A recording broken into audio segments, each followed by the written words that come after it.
ہر چیز اسی سے وابستہ ہے. Kashmiri life matter. تھوڑا سا ان سے پوچھ لیا جائے کہ آج کا آپ کا اسکیجول کیا ہوگا, بس کیا تقریب, اور میں چاہوں گا کہ آخری میسج بھی آپ ضرور دیں قوم کو. علی رضا صاحب. جی سر, آج دیکھیں ابھی ہماری جو آج کی اسٹریٹجی ہے وہ یہ ہے کہ ہم ایک ریلی کی صورت میں انڈین ایمبیسی کے سامنے اکٹھے ہو رہے ہیں, اور وہاں بڑی تعداد میں, حالانکہ کرونا وائرس کی وجہ سے ہمیں پولیس نے کہا ہے کہ آپ نے ڈسٹنس رکھنا ہے, کافی ساری ایس او پیز ہیں جس کو ہمیں فالو کرنا ہوگا, لیکن ہمارا جو آج کا میسج ہے انشاءاللہ یہاں کا جو میڈیا ہے انہوں نے بھی ہم سے رابطہ کیا ہے. اس کا مطلب ہے کہ لوگ جو ہے یہاں کے لوگ بھی انٹرسٹ لینا شروع ہو گئے ہیں.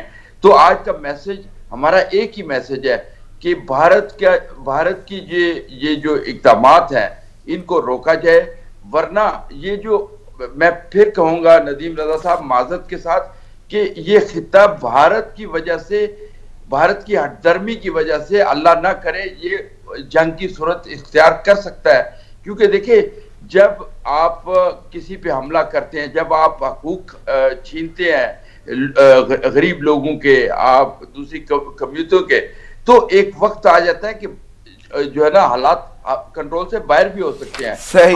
ہم نہیں چاہتے کہ وہ یورپ کی طرح وہاں کے حالات ہوں. صحیح. علی رضا صاحب آپ کی کوششیں رنگ لائیں گی انشاءاللہ, میری دعا ہے, اور آپ کے قیمتی وقت اور تجزیہ کا بہت شکریہ. Thanks a lot for joining اس.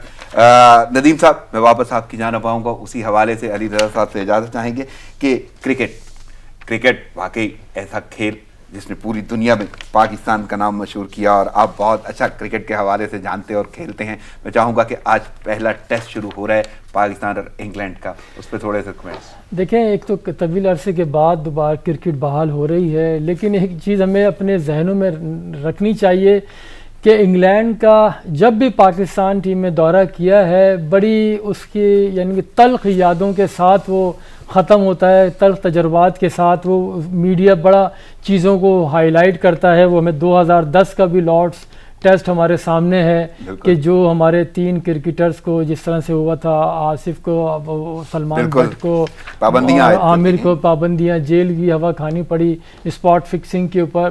تو یہ ساری چیزیں ہمارے پاس ہیں. اسی طرح سے انگلینڈ جب آئے تھے 87 کے اندر, جو فیصل آباد ٹیسٹ تھا, وہ شکور رانا اور مائک گیٹنگ وہ انہوں نے بڑا یادگار بنا دیا تھا اس ٹیسٹ کو. میچ وہ آخر ڈرا ہوا ایک دن میں, پوری دنیا میں تو وہ بڑی وجہ شہرت اس کی امپائر شکور رانا وہ بہت زیادہ فیمس ہو گئے اس سے. وہ پھر مائک گیٹنگ نے جس طرح سے رویہ اختیار کیا تو وہ کافی ہم سرخیوں میں آتے ہیں. تو لیکن وہ تو ابھی اس دفعہ کووڈ-19 ہے, اس کی وجہ سے کافی پابندیاں ہیں, تو شاید وہ کچھ چیزیں اس طرح سے میڈیا بڑی, میں وہی بولتا ہوں میڈیا بڑی محبت کرتا ہے, جو ہمارے خلاف تنقید بہت زیادہ کرتا ہے وہاں پہ, اور پھر اگر کارکردگی ہماری اچھی ہو جائے وہ پھر تو وہ نہیں چھوڑتا کوئی نہ کوئی چیزیں. تنقید اپنی جگہ پہ, لیکن وہ بلکہ کووڈ کا آپ نے ذکر کیا ہے کہ تماشا نہیں ہوں گے, وہاں پہ ساری صورتحال اپنی ہے, احتیاطی تدابیر ہوں گی, لیکن وکٹیں تو وہی ہیں.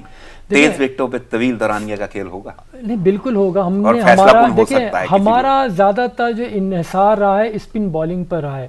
وہ یاسر شاہ دیکھیں آپ, پچھلی اس کے علاوہ پچھلی سیریز تھی 2016 کی, اس میں ان کی بالنگ نے کچھ عزت بچا لی تھی, لیکن ابھی دیکھنا ہے کہ وہ دوبارہ وہ چل پائیں گے یا نہیں چل پائیں گے. کیوں ہمارا شروع سے اب تک ہم دیکھیں نا 26ویں ٹیسٹ سیریز ہے ہماری, یہ ہے اس میں جو 83 ٹیسٹ میں دیکھیں ہمارا جو 21 ہم جیت سکیں اور 25 انہوں نے جیتے ہیں, تو ان کا پلہ بھاری رہا ہے. پھر ہمارا ایک احساس کم تری کہیں یا کیا کہ ہم ان سے انڈر پریشر ہی رہ کے کھیل رہے ہوتے ہیں, کیونکہ دیکھیں ڈیفینسو جب آپ کھیلیں گے تو مسئلہ ہوگا. پھر ہمارے پاس جو کپتان ہیں ان کی بھی کارکردگی وہ بھی سوالیہ نشان ہے. اسد شفیق ہے, یہ اظہر کا ٹھیک ہے, اظہر علی کا, انہوں نے خود بھی بولا اپنی کانفرنس میں کہ میری کارکردگی پچھلے میچز میں تھوڑی وہ بھی کویسچنیبل ہے. تو سوالات بہت سارے ہیں. تو ایسا اچھا پھر مزے کی بات ہے کہ کوچ بھی ان کے جو ہیں وہ بھی ڈیفینسو ہیں.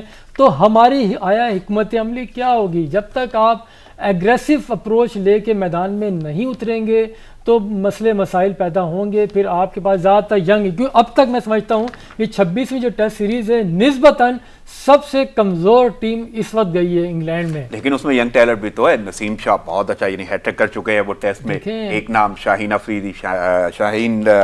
افریدی کا نام کرکٹ کی دنیا میں لیفٹ آرم فاسٹ بالر, یعنی آپ کو نہیں لگتا کہ امپیکٹ تو پڑے گا یا اثر تو چھوڑیں گے؟ دیکھیں میں نے کہا نا کہ نسبتاً یہ کمزور ٹیم ہے, ینگ لوگ ہیں وہ محنت کریں گے, جان لڑا دیں گے, لیکن یکسو ہو کے جو 11 کھلاڑی ہیں وہ ایک ہو کے کھیلیں گے تو پھر ہی فتح حاصل ہوگی آپ کو. اور پھر وہی اگر ڈیفینسو اپروچ ہوگی تو پھر ممکن نہیں ہے, کیونکہ جو اوپر جتنے بھی لوگ ہیں ان کے جو اپروچ ہے وہ دفاعی ہے, تو دفاعی میں آپ نہیں کرتے. پھر دفاعی اگر حکمت عملی ہوگی, آپ کو جارحانہ کھیل کھیلیں تو اس میں ایک دو چیزیں اور بھی ہیں. وقت محدود, آخری جملہ مجھے, آخری جملہ. اچھا, اس میں یہ سیریز میں کافی ہو رہا ہے, انگلینڈ ابھی وہ ہارا بھی ہے بڑے سکور کے بعد, آئرلینڈ سے ہارا ہے, پھر ویسٹ انڈیز سے ایک ٹیسٹ ہارا, 2 جیتے. تو ایک یہ بھی چیزیں ہیں اینڈ کے اندر, اسی میں چھپی ہوئی بات ہے. اب یہ دیکھنا ہے کہ انگلینڈ پاکستان سے کون سا ایک ٹیسٹ ہارے گا. ندیم صاحب, وقت کی قلت کے باعث مجھے اجازت لینا ہوگی. آپ کی آمد کا بہت شکریہ. ناظرین, پروگرام کا وقت ختم ہوا چاہتا ہے, مجھے اجازت دیجیے, دعاؤں میں یاد رکھیے گا.